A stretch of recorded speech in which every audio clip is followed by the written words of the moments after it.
अच्छा, truck driver जो हड़ताल पर है उसका रीजन बच्चों ये है कि पहले एक रूल ये था कि जो भी कोई एक्सीडेंट कर दे, ट्रक वाला बड़ा साधन, बस ट्रक या जो भी कोई एक्सीडेंट हो जाए तो उसमें 2 साल की सजा और कुछ पैसे का जुर्माना था।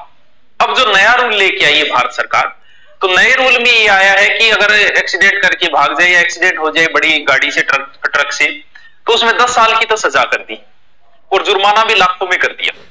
इससे बड़े ट्रक ड्राइवर, बस वाले नाराज हैं। नाराज का कारण है कि भारत के अंदर किसी कानून का सदुपयोग कम और दुरुपयोग ज्यादा होता है।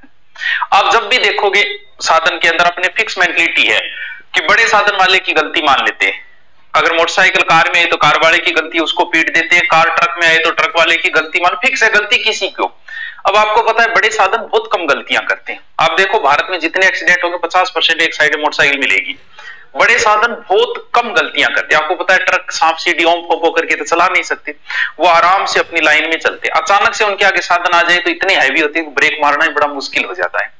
तो इस कानून द्वारा एक तो दुरुपयोग ज्यादा होने की संभावना, फिर ट्रक ड्राइवरों बेचारों की कितनी सैलरी होती है, 15,000 20,000, उसमें ऐसे कोई मामला आ गया तो लोग तो ऊपर चढ़ जाएंगे कानून का फायदा लेके। अब ट्रक ड्राइवर, एक बात तो इससे है कि हम नौकरी क्या करें, अगर हमसे छोटी सी कोई गलती हो गई तो मान तो फूड बेचना पड़ेगा।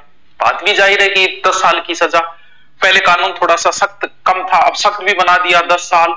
तो इससे ये नाराज है और जाहिर है कि कहीं ना कहीं ये बड़ा दुरुपयोग भी हो सकता है। और ट्रक ड्राइवर हड़ताल का मतलब सारी व्यवस्थाएं 40% इन्हीं से चल रही है, चाहे सब्जियां आओ, चाहे पेट्रोल आओ, चाहे कुछ भी आओ, वो इन पर डिपेंड है। तो भारत सरकार से निवेदन भी है कि इसके बारे में सोचना चाहिए, क्योंकि वैसे इतनी गलतियां ट्रक ड्राइवर नहीं करते हैं और आगे वाले की गलती हुई तो भी फिर फंस तो बेचारे ये गए। इस वजह से विरोध कर रहे हैं कि थोड़ा सोचा विचारी करनी चाहिए भारत सरकार को, इस वजह से ये हड़ताल के ऊपर है।